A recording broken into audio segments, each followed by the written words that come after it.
This is Shop Culture. I'm Courtney Cason, and this is a podcast dedicated to the exploration of the obsession and celebration of all things shopping. All right. Well, we like to start the podcast in asking you to tell the truth, the whole truth, and nothing but the truth. Do you promise, Dennis Basso? I promise. Okay, great. I'm at your mercy. Great. I plan to take full advantage of that. I'm afraid of that. Well, joining us today on Shop Culture is legendary couture designer Dennis Basso. We are so thrilled to have this very dapper, very handsome man from Long Island joining us. What was your last purchase? So my last purchase was a piece of artwork online, a lithograph signed by Picasso, numbered. I was in Semoritz during the Christmas holiday doing a fashion show at the Palace Hotel. We're renovating our apartment. I had this vision to create a wall of more works on paper. They actually sound more expensive. They're not inexpensive, but they're not, you think Picasso, you think millions of dollars. Well, these are lithographs. They're thousands of dollars, which is still expensive. So that was my last purchase, and it's called Toro y Toros. It sounds even better when you say it. Okay, exactly. All right, so that was my last purchase a few days ago. You're working on building a wall of art. Well, I have collected, I'm not the youngest boy at the dance, so could have fooled me. I like art. I like works on paper. I like certain designers, certain artists like Miro, Calder,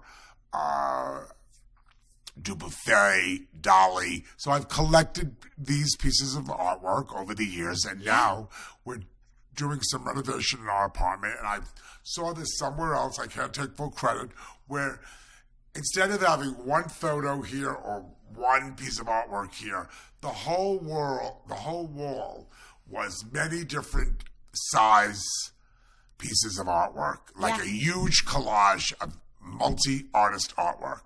And it was very impressive. And I'm going to try to recreate that along with my interior designer.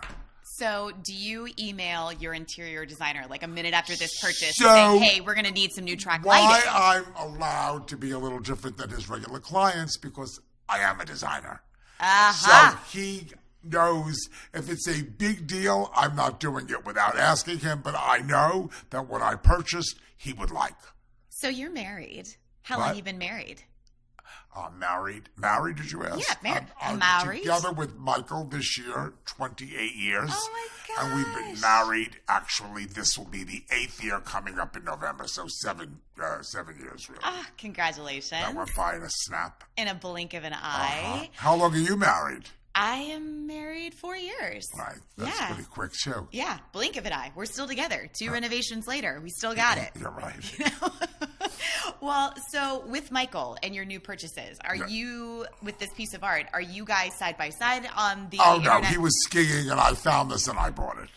So are you like sending him like, hey, got the Picasso, hope you're having a great day? Basically. So he doesn't question any of your taste for art? Yes, no, not really. But after 28 years, I know what he's going to like, and everyone has to like art, and he knows the ultimate look, which I'm trying to achieve. And he also knows that I'm not doing anything foolish. Sure. Like, I'm not like deciding to take like all the life savings and buy one piece of artwork. That's not what I'm doing. Says every great spouse that invests in something worthwhile to them. Right. Just trying to keep a happy life with our spouse. That's exactly it. All right. So so you are the art curator of your family. What is something that you guys both enjoy that you purchase together? So in general, he likes, and I like it this way, he likes me to do the groundwork. Perfect. Yeah. And then present the choices. And I only present choices that I love. So if it's A or B, I love A as much as B, and then he thinks he's really made the choice. So, okay, so that brings in another question. So you truly 50-50 love A and B. You don't ever try to like finagle it to be like, well, if you go for A, ... but B, B is much more appetizing. Yes, but it's easier, I found, to have 2 choices or 3 choices that I love. Yeah. Maybe I love a little bit more, but you can't win every battle. It's all about compromise. Oh, honey, don't tell me about it. Is that your middle name? Yeah. Dennis Compromise Basso? Anybody who's married a long time has to compromise. Well, anybody who's been together 27 yes, years has to whatever, compromise. yes, right. Okay, well, what's one thing you have really wanted to buy that Michael has said, absolutely not? A Bentley. Why? Why did he say no? Yeah, why did he say no? He thinks that was such a quick answer. He thinks it, because this has been a conversation, he thinks it looks old. Old in what way? Old, like not it's modern? Like, this white-haired guy is driving this Bentley. He said, for somebody who's wants to be current and modern and hip, this is his. It's a lot of money. Fine. It's too show-offy for him. Okay. What is his counter? What would be an acceptable car that's modern? Well, we have it, like a BMW. Or Sure. We have a Jeep in our house in the Hamptons. It's my favorite car. Do you ride with the top down? No, it doesn't go down the top. Do you have a hard top or soft top? Don't ask me complicated car questions. Sounds like you don't drive. I drive it all the time. It's the Jeep it's a nice Jeep, Cherokee. Oh, not The a hard Wrangler. top. Yeah. Okay, so a I love that suitable car. SUV. I love that car. Do you ever go anywhere in a driver? Oh yeah. Where do you go? With the driver, where does he take you? With my driver? Yeah. In a circle around Manhattan. Do you just wave to everybody? No, Hello? 'cause we have blackout windows. Oh. So you don't ever roll down We the have. window? I'm in some SUV. I don't even know what it is. So you're a commuter.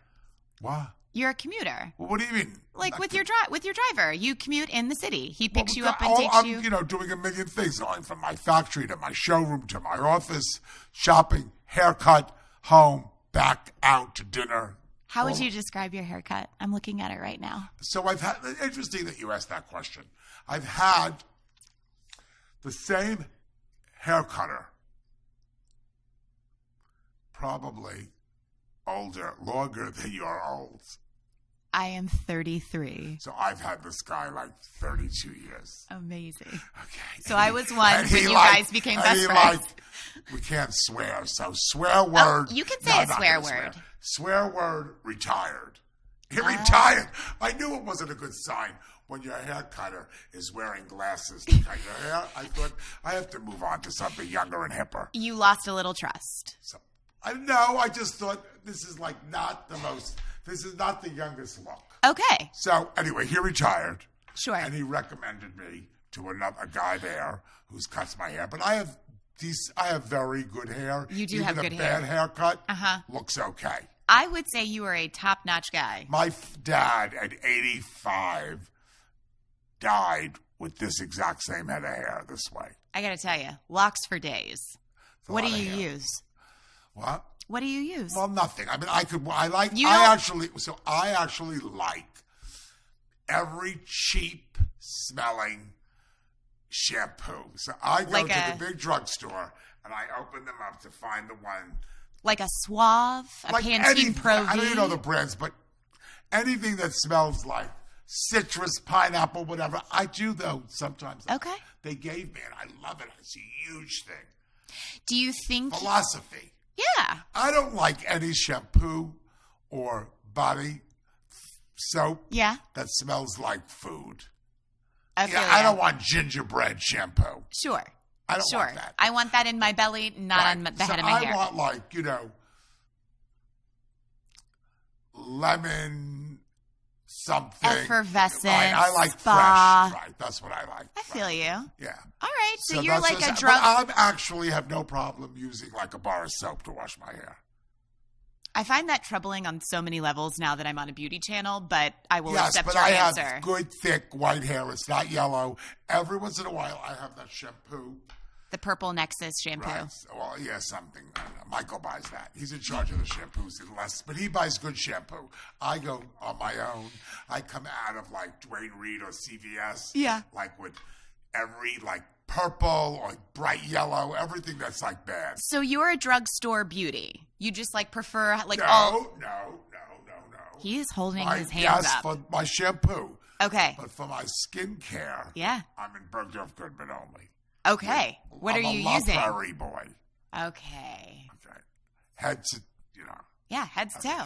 And when I get made up here, I bring my own makeup. What do you wear? I wear Chanel. Of course you do. Yeah, right. Chanel, and my bronzer is... My bronzer is by Guerlain. Oh, Guerlain. Yeah. And Chanel, base. I have my own. I bring my own. You work it. Kit. Yeah, I feel you. But for the hair, I like those smells. I feel you. Do you think Chanel makes a shampoo? No, but I wouldn't buy an expensive shampoo like that because I'm washing my hair like twice a day. Every time I take a boys. Yeah, fair. Every time they go in the shower. That's also true. Wash their hair. Yeah, girls. You go into the water every time, right? I will say, though, it looks like you use something expensive. I could never go in the shower and not go all under the water. I just wouldn't do it. Right? Yeah. Right? I mean, it's totally different when you have this amount of hair or this amount of hair. It's two different jobs. Now, that said, many years ago, when my hair was long. Wait, long how? Not long like the style in the 70s. Wait, did you have like a disco mane? Like, were you chin length and straight? Like, explain this. I had like a lot of hair. No one had a short hair. Did you wear it in a ponytail? No, not long like that. But then I had to blow dry it. And when I blew dry it, I wasn't always washing my hair every time I took a shower because I could see how women it's exhausting. Don't wash their hair every time because it's like another project that I wasn't interested in all the time. How do we go down this? I mean, that's like such a nice way to put it. Your hair is a project. Yeah, my hair has been one of my better. Okay, so what are you thinking about doing different with your hair for 2019? Because I'm looking at it. Nothing? I don't think you should. You got a good thing going on there. I'm not going to, if the wheel's not broken, I'm not fixing it. Words to live by. I love that. All right, so you and Michael travel a good bit. Where are you going to next? So, we are actually going. Well, I'm going next week to Palm Beach for a few days. Awesome. And then from Palm Beach, I'm going to Aspen. Ooh. For a few days. And from Aspen, I'm going to Las Vegas with 40 friends. For what? We're actually going to celebrate my birthday. Are you going to stay up all night? I had this conversation with Lori. Goldstein?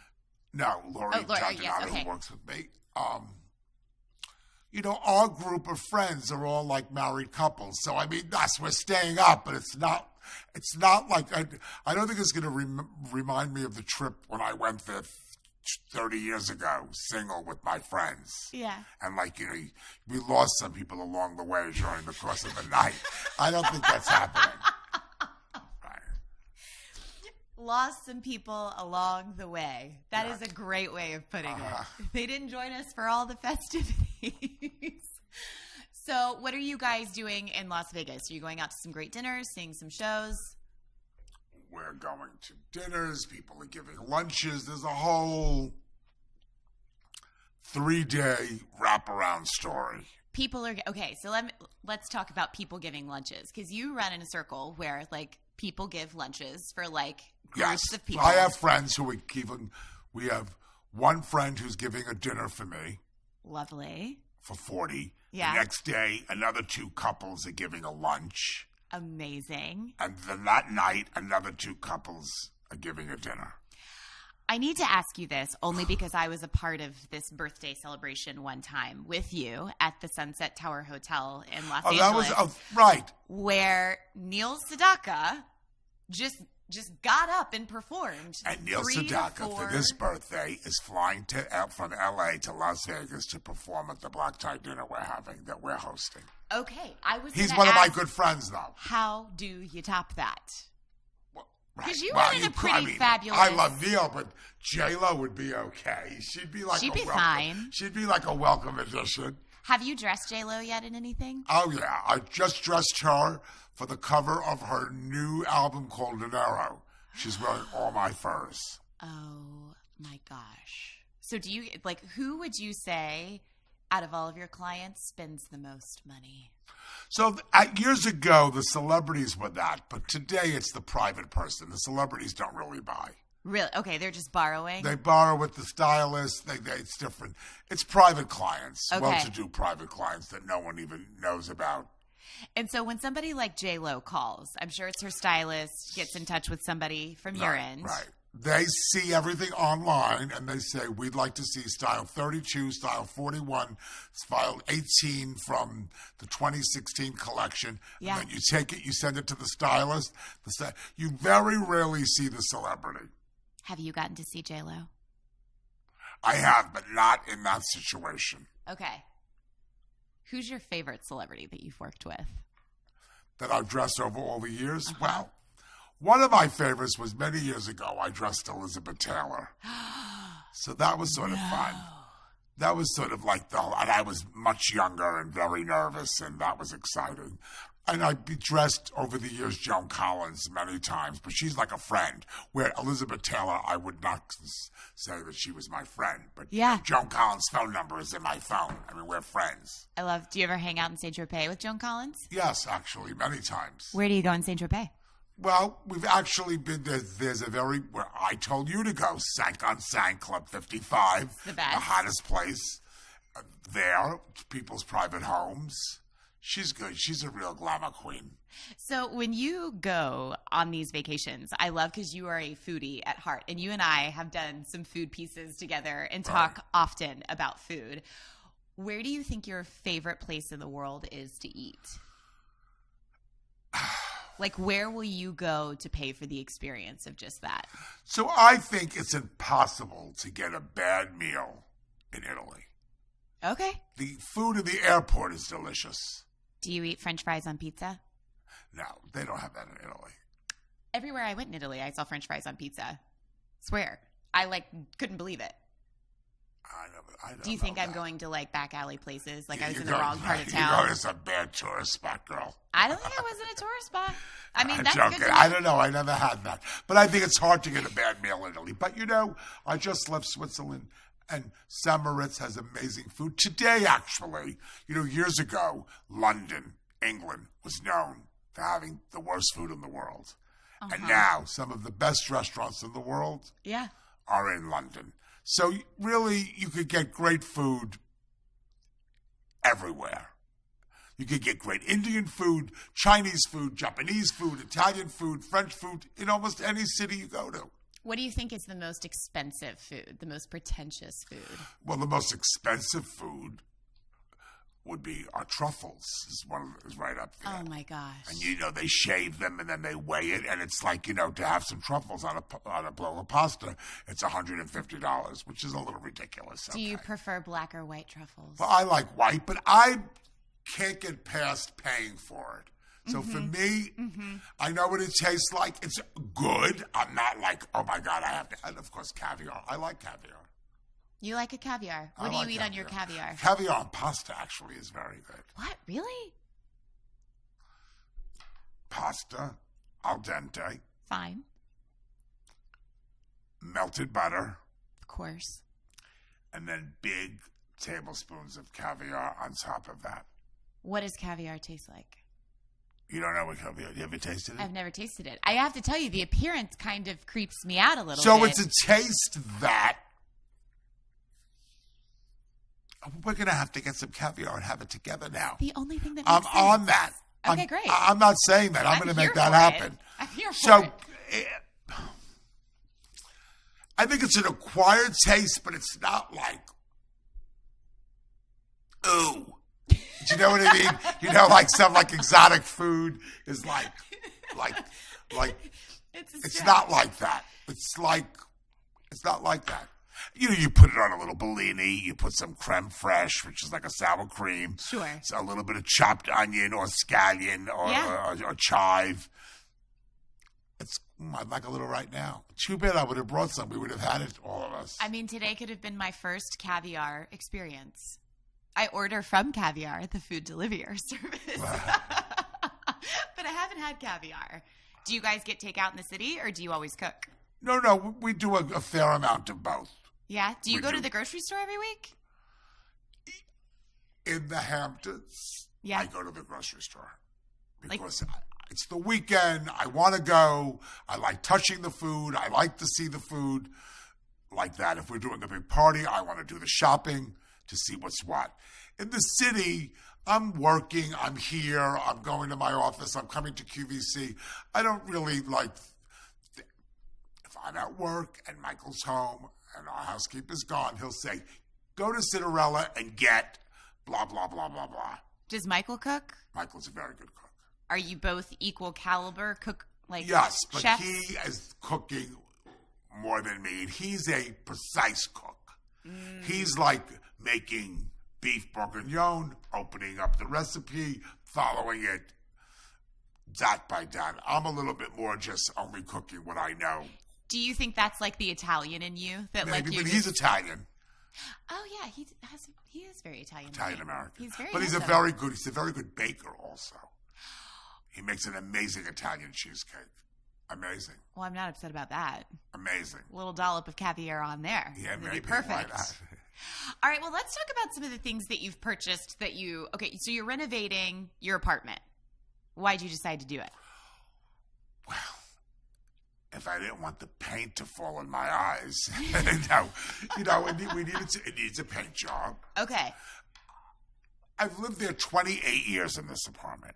So when we moved in, it had a fluff up. Sure. And then 10 years later, we did another job, a bigger job, and now it's 17 years later. It needs a big freshening. So what's your theme for your No, new apartment? I'm not changing my look because I have beautiful antiques we've collected. Okay. We've used all that. But you're not like redoing the kitchen. I'm changing some of the carpeting. We're changing the wallpaper in the kitchen. We're actually taking away, we have in our bathroom a very large tub. Yeah. And we're getting rid of it. Okay. And putting in a very large shower. Okay, nice. But that became a big job. That's the big part of the job. Are you having trouble staying on budget? You're not going to believe this. No, because I'm very focused.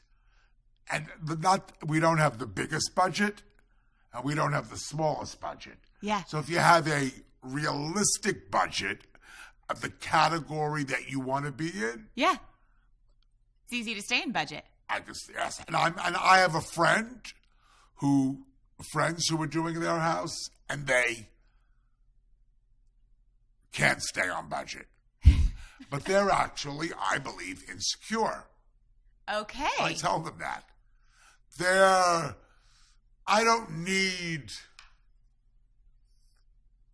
the marble that came out of blah, blah, blah, that was shipped here in a boat from Italy, that they could only cut twice a year. I'm happy with like a basic nice white marble with a black vein that you could buy in a lot of places. Like a Home Depot. Well, yes, absolutely. Or a version of that. Yeah. I don't need to have, and in the end, when it's all done with the accessories and the towels and everything, my bathroom will look better anyway. So so you seem to be like on track most of your life. Do you think you've always been on track with your budget? I'm on track. I try to be on track. I love beautiful things and I like to live well, but I try not to be wasteful. I don't want to be, we all have different extravagances. We love to entertain. I love to entertain. Yeah. Many people entertain beautifully. Sometimes that budget gets a little bit stretched. What's been the best party you've ever thrown? Well, I have to say, our wedding was pretty spectacular. Tell us about it. It was at the Pierre Hotel. It was the first same-sex marriage there. What? In their 83-year history. Wow. Because it just became legal. Yeah. So that had one layer of it. There was 450 people. And did you know all 450 people? The most interesting thing, these are people that we really know. That's awesome. This was not people. There was no filler. The 150 filler were flipped that they weren't invited. Everyone that was there, we actually know, eaten with them, know them, know them. Not just know them. Yeah. Like, it was bizarre, actually. You know, we have a lot of different groups of friends. Many people from QVC came. I love that. Yes, it was fun. Beautifully done. Food everywhere, big orchestra. Actually, Neil Sedaka performed. There's Neil Sedaka. How many times do you think... No, we're with friends for 35 years. We're very close friends. Oh, no, Like, how many times do you think he's, like, gotten on the piano while you've been around to experience that in your lifetime? For me personally or in general? Yeah, for you personally. A lot. That is so great. A lot. I bet you 20 times. That's amazing. You know, at a small... Yeah, wherever there's a piano, I mean... Let's go. Come on. He likes it. I want to ask a couple of questions related to if you have a special event going on, how much should you spend? Because you have an amazing couture collection that's runway. You also have bridal collections, which I'm a big fan of. We love you at Kleinfeld's. How do you know how to spend that money and to do it in a way that makes sense? What money? Like if you're going to buy a wedding dress, how do you know how much to spend? Well, I think people who are relatively intelligent, someone who has a job. Let's work backwards. Let's start there. A 9-to-5er who's making a very nice income. They're an accountant. I'm making this up. Someone who has an income, a woman who has a job and has a very nice income of $65,000 a year. Okay? And she's having her own, her and her fiance are doing the wedding themselves. Well, she is not a candidate to buy a wedding gown for $25,000. She'd be out of her mind. You'd have to be crazy. She could buy a dress for $2,000, which is still expensive. Yeah. Or $1,000. So I think people, know, I think we know what our parameters are within, I think, foolish spending is so inappropriate. And I think, that's key to know what you could spend and how you could spend it. So I think, I feel like you are giving me Susie Orman realness right now. No, I'm but that's surprised true, I'm serious about how that. reasonable you are. I'm reasonable. You're like the most reasonable. But I like nice things and I want to spend nice. Yes, don't you think I'm reasonable? I'm pretty reasonable. No, no one loves. I love to live beautifully. I love beautiful things. I only want beautiful things. What's been your most extravagant purchase?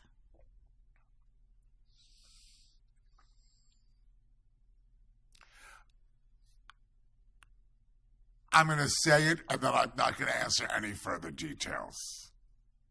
I bought myself a beautiful set of ruby and diamond studs and cufflinks several years ago. And I know what the next question is, so I'm not answering it. I don't even know what that... Oh, wait. Okay. Did you think I was going to ask you how much it was? Right. Oh, no, not at all. Okay. I was more so thinking like, wow, that's super extravagant. Like, it and is, how and I wear them meaningful. all. I wear them. So, unlike somebody who would buy something like that and put not it in a use box. it, Yeah. I'm wearing them all the time. Good for you. I mean, we go out black tie a lot. Yeah. They're actually so much that if I'm going to a black tie, that's like, I know that's not so much. Yeah.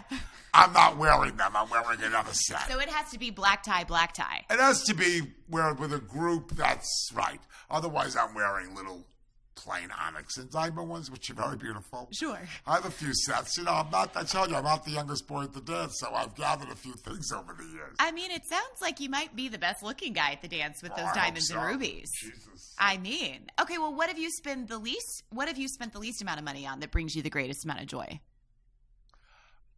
Oh,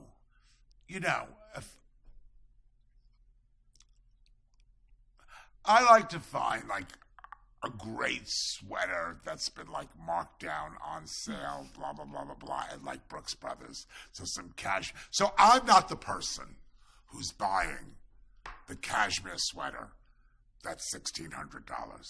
Oh, like that's St. not John's. happening. Yeah, okay. That's just not what I'm doing. Sure. I'm just not doing that. Now, are you not doing it because you're like, I'll still catch up on it? I'm not doing that black V-neck cashmere sweater. I'm not doing. It's just that's not what I'm about. Okay. I'm going to buy the one at Brooks Brothers or Saks, not from H&M or wherever that other store is, Zara. I mean, I would shop in Zara, but, being a big guy, it's hard to find the fit, so I can't. I think probably if I was a perfect, like, 40 regular, I'd be, like, in every single store, buying everything. Living the best. No, just buying. I like to shop, so I'd just be buying, like, a ton of stuff, even if it was, like, junk, and just wearing it once or twice. So do you like to put on, like, a pair of sneaks and go out and go shopping, or is this, like, online shopping only? Oh, no, I go to the store. Really? And you're just in there, the lighting? I go to stores. Unless I know, I wear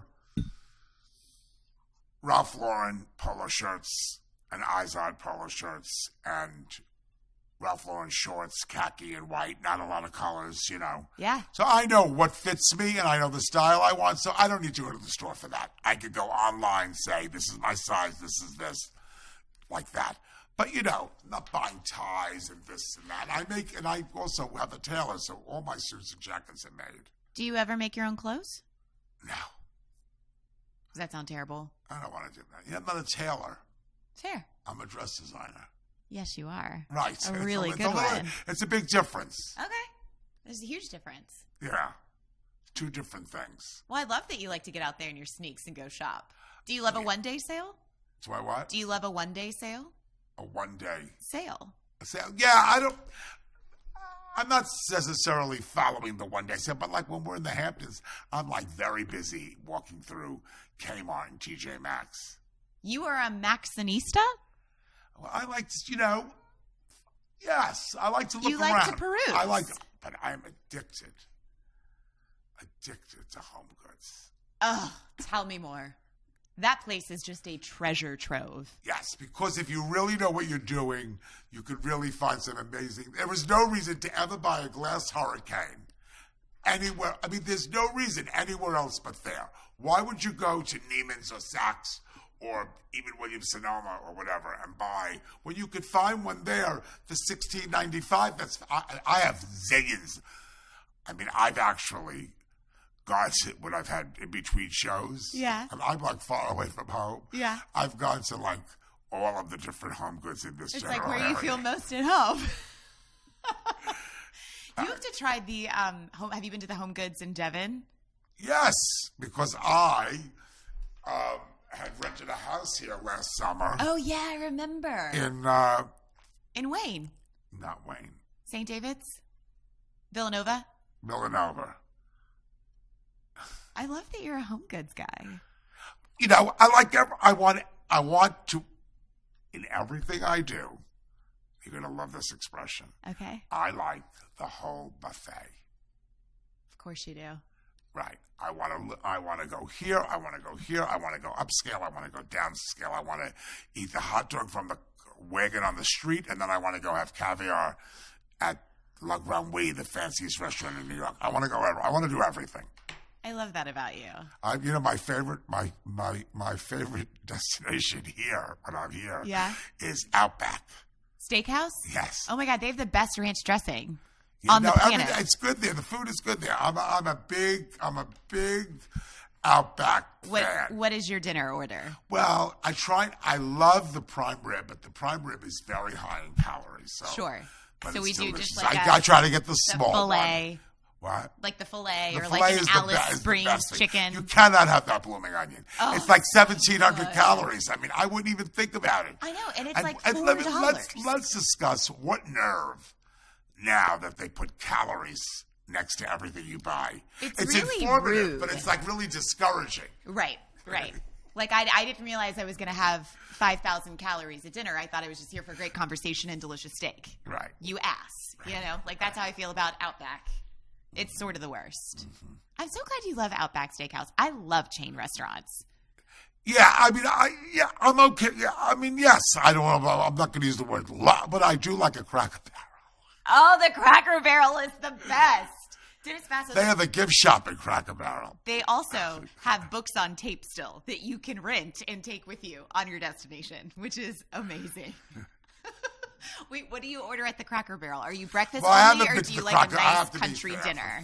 For full transparency, I have not been to the Cracker Barrel in a very long time. It sounds like but you're when I overdue. do see on the Pennsylvania Turnpike the billboard, I think I could have some of those Cracker Barrel biscuits. Oh, the biscuits are amazing. You have one of those biscuits, and I don't understand why people eat cornbread. Yeah, I mean, I like cornbread, but cornbread is a little dry. Yeah. You have to, like, slather it up with butter. And then there's 1,800 calories just in a piece of bread. Mm-hmm.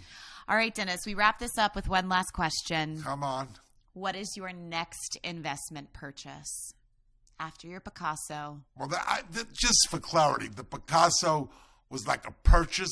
I necessarily would not think of that as an investment because I'm not going to sell that and be able to retire. Okay? So let's be clear. You probably spent more on your wedding gown than with this car. It wasn't free, but it wasn't like, we weren't at Sotheby's raising, $3.2 million. I'll take it. This wasn't that. No, pay cash. But I think this whole renovation will be like an investment towards the value of our apartment in New York. Okay. Yeah. All right. All right. With that, I say thank you very much. Well, this was so much fun. Well, you're super handsome, and thanks for joining us on Shop Culture. Thank you.